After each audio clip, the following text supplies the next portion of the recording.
Брзано произведува вакцини и се очекуваме некаде на почетокот на наредната година да стигнат. Вашиот став генерално за вакцините и по однос на вакцините од COVID. Дали вие ќе се вакцинирате? Точно така, значи од март некада се прогласи пандемија на светско ниво, нели, затоа е пандемија на така наречен COVID. Јас една реченица само би кажала за критериумите за прогласување на пандемија. Значи важно е да се знае дека СЗО пред настапувањето на пандемијата на свинскиот грип 2011-2012 година, пред таа пандемија го променија критериумот за тоа што значи пандемија. Значи до тогаш, ова е многу важно, пандемија се прогласуваше доколку има голема смртност. Значи голем број на случаи починати од одредена болест и тоа е пандемија.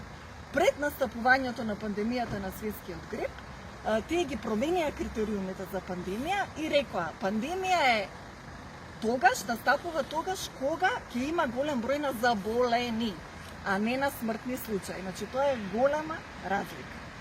Од сето тоа што е тогаш нели променето, исто така и до ден денеска нели важи тој критериум.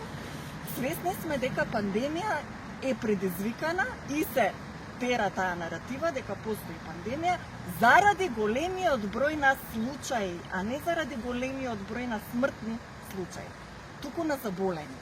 Како ги докажуваме бројот на заболени случаи? Така што имаме некакви PCR тестови кои што нели детектираат нешто и на база на тоа нешто велиме човекот е заболен, а од друга страна имаме и не правиме разлика помеѓу позитивни и заболени. Значи тоа е голема разлика. Некој човек може да е позитивен, ама да нема симптоми, па така и асимптоматските, односно здравите луѓе ги направи асимптоматски болни. Значи јас како здрав човек, некој ме третира како асимптоматски болен, што е навистина лудост. И сето тоа придонесе до оваа паника, нели, дека имаме некаква пандемија на COVID. Значи, треба да се навлезе длабоко во суштината на тестовите, за да ние всушност разбераме што точно имаме денес. Јас како пример само ќе кажам дека во Германија група на 4 адвокати, меѓу кои почитуваниот Райнар Фулмех, веќе поднесоа тужба до судовите во Германија, а тоа ќе се прави и на светско ниво, дека оваа пандемија се базира на лажно позитивни тестове. Тестовите покажуваат од 89 до 97% лажен резултат, зависно од циклусите кои што ги третираат кога го обработуваат нели примерокот, и не постои стандард во која држава колку циклуси се превземаат и така натаму. Значи сето тоа е многу има тука што да се истражи. Сега, со таа пандемија ни се наметнаа неколку мерки, нели, меѓу кои социјално дистанцирање, носење маски, тестирање, нели, и се кажува веќе и спасоносната вакцина која што треба конечно да стави крај на оваа пандемија. Значи видете, како прво, оваа вакцина е со неиспитана технологија досега, така наречена mRNA технологија, која што фактички навлегува во суштината, ја менува нашата ДНК и РНК. Оваа технологија не е нова. Обидите за признавање на оваа технологија траат веќе 30 години и досега никогаш не беше лицензирана, а сега наеднаш за производство на оваа токму вакцина се одобри технологијата за производство која што ја користат Pfizer и Moderna. AstraZeneca не ја користи таа технологија, се ги користи технологиите како досега за останатите вакцини.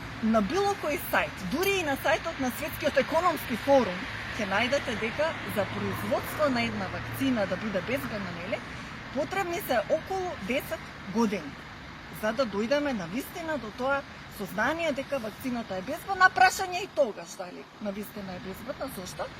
Затоа што во секое упатство на вакцините и денес како што постојат, вие можете да видите статистика. Тоа и тоа се појавува на секој 1 према 100, 1 према 10.000, 1 према милион.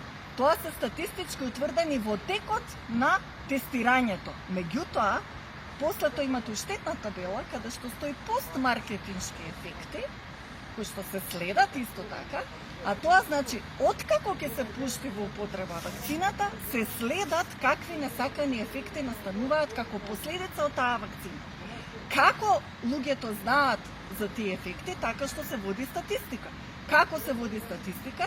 Сите држави, па и вклучувајќи и Македонија, ние имаме право да ги пријавиме несаканите ефекти како последица од одредена вакцина. Дали тоа се прави? Јас ќе ви речам не.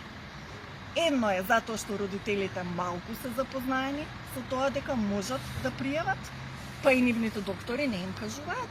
И второ, иако се обидете да пријавите, најчесто наидувате на обструкции за пријавување на таква статистика. Значи, ние немаме реални статистики за да осознаеме што всушност се случува со вакцините. Општо за оние досега и конкретно за оваа вакцина. Оваа вакцина содржи и интересна е на Pfizer, еве ќе ја издвојам, содржи една состојка која што до сега ја немаат другите. Значи ова човечки ембриони и мајмунски ембриони, едната од нив AstraZeneca, не Johnson & Johnson користи човечки ембрион, а не знам која од овие користи мајмунски ембрион. Значи тоа е пракса на производство на вакцините долги години. Тоа не е од сега. И во МРП вакцината имаме пилешки ембриони во едната, свински ембриони во другата. Значи, тоа се аденовируси така наречени и постојат многу доктори научници кои што ризикот го гледаат тука токму во користење на тие аденовируси како предизвикувачи на ХИВ вирус. Значи, доправа тоа, ако се испитува, нели би се видело. Во Pfizer вакцината е на состојка е нова, од ајкула. Има некој дел кој што има илуминатски способности. Значи, интересно, не знам, медицинско. Зошто е тоа така? Какви се тие? Некакви својства кои што сега има тука и други нели теории околу тоа, дека ќе се оди кон тоа дека лесно ќе може да се провери дали некој е вакциниран. Како?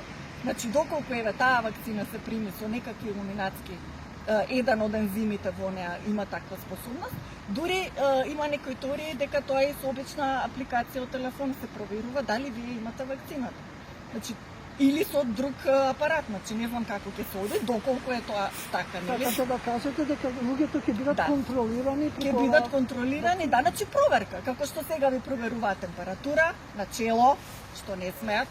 Јас секогаш ги замолувам на рачен зглоб да му проверат, нема никаков проблем со тоа. Тоа и медицински сестри го кажале, зашто начело подобро и тука, така.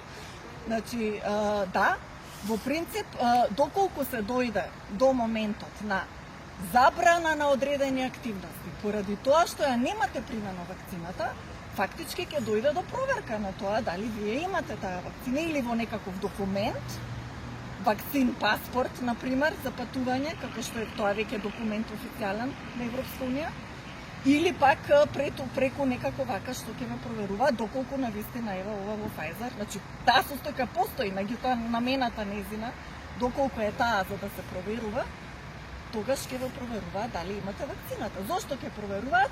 Ако ја немате, не смеете да влезете во банка. Ако ја немате, не смеете, не знам што. Како што сега без маска не смеете никаде, утре ќе биде без вакцина. Вие не носите маска никаде? Маска не носиме.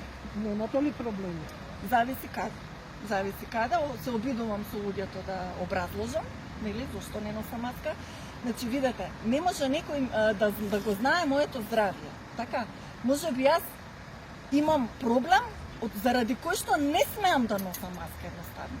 Ми се намалува кислородот, јаглерод диоксид вдишувам, главоболки, крвен притисок зголемен, срцеви заболувања може да доведе. Значи, тоа све хипоксија предизвикува во организмот. Како може мене некој да ми бара нешто што е спротивно на интересите на моето здравје?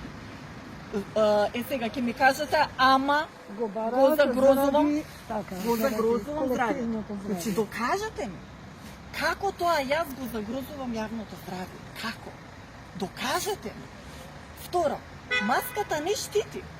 Значи, тоа го кажува СЗО, ние имаме на нашата веб страна www.odnazanas.com, на нашиот YouTube канал Од нас за нас на латиница, нашата веб страна, Facebook страница Од нас за нас на латиница. Имаме навистина премногу материјали, директно од изворите. Од Центра за контрола и превенција на болести, од Светска здравствена организација, од Агенција за лекови и храна на сад. Значи, навистина релевантни извори кои што ги кажуваат овие работи. Добро, генерално, вие сте против воопшто, против било какви вакцини. Ние не сме против вакцини. Не Кој сме момент против да ми го вакцини. објасните? Не, значи видете, во нашиот закон за заштита на пациенти е многу добро образложено правото на информирана согласност. Што тоа значи? Јас сум пациент, вие сте доктор. Јас доаѓам на вакцина, за мене или за моето дете, не е важно. Вие сте должни сте, во отпишано ви е тој во работни задачи, должни сте се да ми објасните во врска со таа вакцина што јас треба да ја примам. Добрите страни и лошите страни. Должни сте. Јас, како родител, откако ќе ве сослушам, имам право да прифатам или да одбијам. Исто како што за хемотерапија докторот ќе ме извести, па јас ќе одлучам дали ќе ја прифатам или не. Исто како за бубрезива диализа, така ќе се согласам дали сакам или не. Истото важи и за Не е вакцините. исто, затоа што се вели, нели, дека со вакцините се ставени под контрола заразните болести. Хемотерапијата, карциномот не е заразен. Значи, има сепак разлика. Така. Колективно здравје Така. и ова. Јас ќе ве замолам да ми објасните дали вие како здружение или што се застапувате антиваксерска кампања, значи дали сте против вакцините генерално и зошто? Да, ние сме официјално здружение, регистрирано од НАЗАНО, Здружение за заштита на човековите права. Значи, тоа ни е основа. Вака сега, видете. Значи, да, вакцинацијата како идеологија се базира на 3 столба. Вакцините го спасиле светот, вакцините се безбедни, вакцините се ефикасни. Вакцината дека не е ефикасна го пишува и во самото упатство, дека во одредени број случаи може кај човекот да не се развијат тие антитела и така натаму.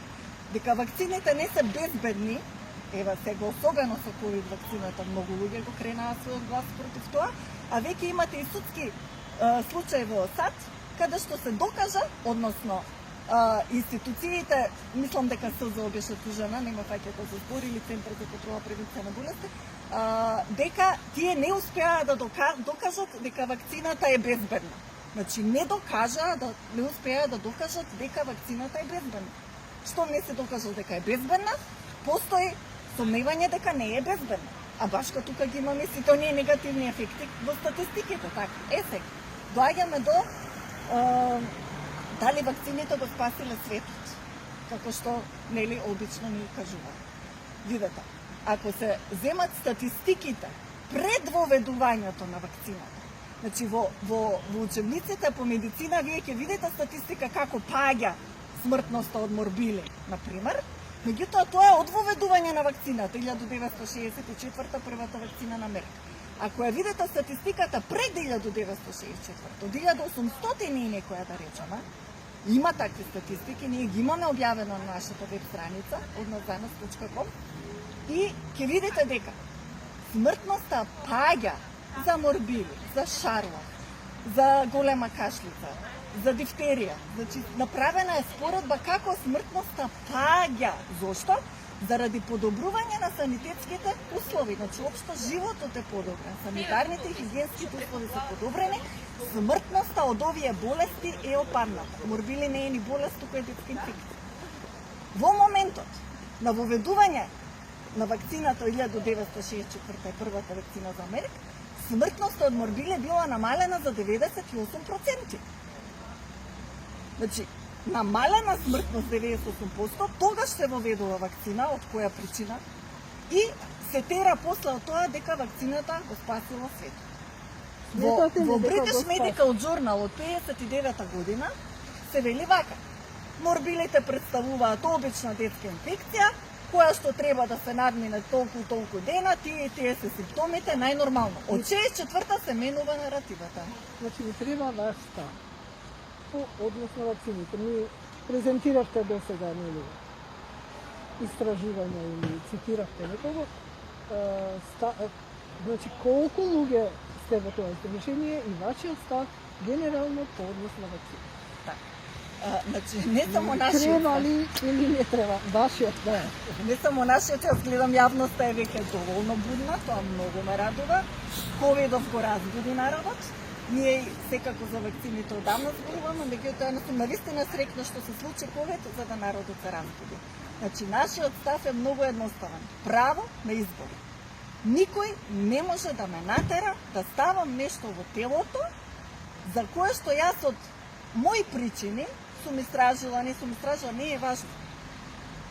Сметам дека не треба да го ставам во моето тело и во телото на моето дете. Не можете вие под закрилата на јавното здравје да ми наметнувате нешто што не е безбедно за моето дете. Како не е безбедно, не ми докажувате дека е безбедно. Дали некој ќе се осуди да потпише и така натаму. Не ми докажувате дека таа вакцина нема да предизвика ништо кај мене кај моето дете.